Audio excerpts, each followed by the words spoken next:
لو أنت في أولى ثانوي يبقى المقطع ده ممكن يفيدك. الأعداد المركبة، هقولك على مفاتيح هتساعدك في إنك تتعامل بكل سهولة مع الأعداد التخيلية والمركبة.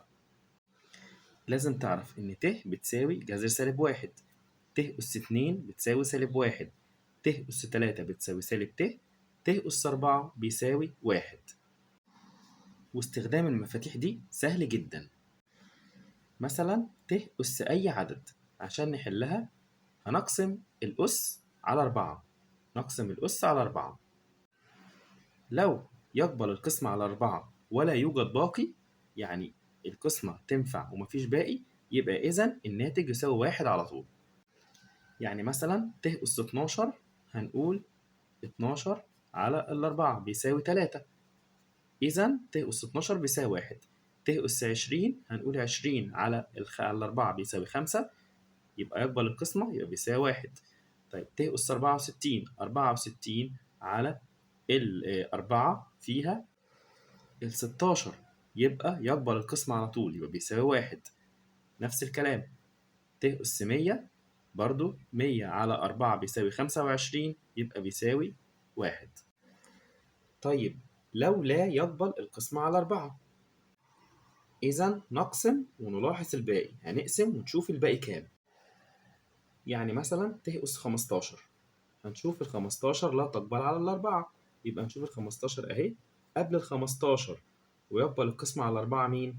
هو ال12. طيب يبقى كده باقي 3، يبقى كأني بقول ت أس 3، ت أس 3 اللي هي بسالب ت. طيب مثلا ت أس 23، نفس الكلام ال 23 لا تقبل على الأربعة، هنشوف مين أقرب حاجة قبل ال 23 وتقبل على الأربعة، يبقى ال 20. يطلع 23 ناقص 20 يبقى 3، يبقى كأني بقول ت أس 3 اللي هي برضو سالب ت.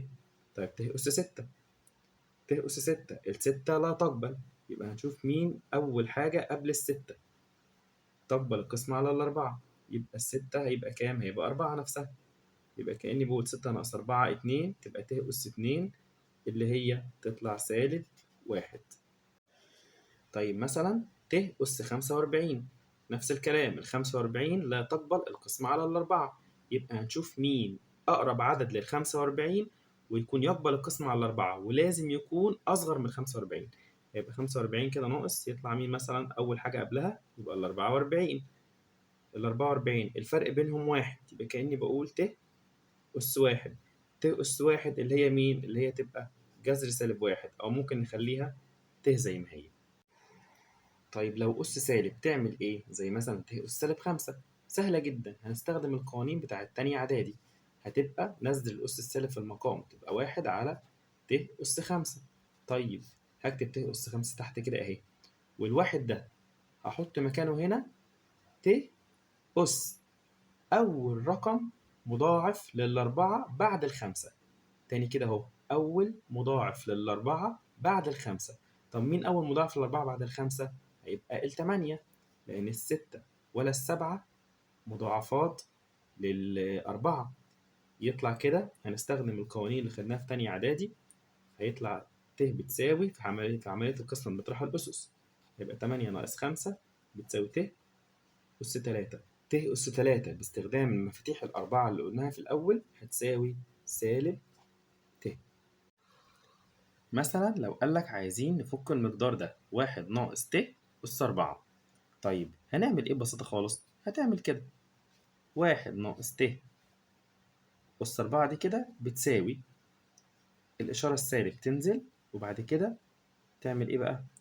2 ت الكل أس 2، سالب 2 ت الكل أس 2.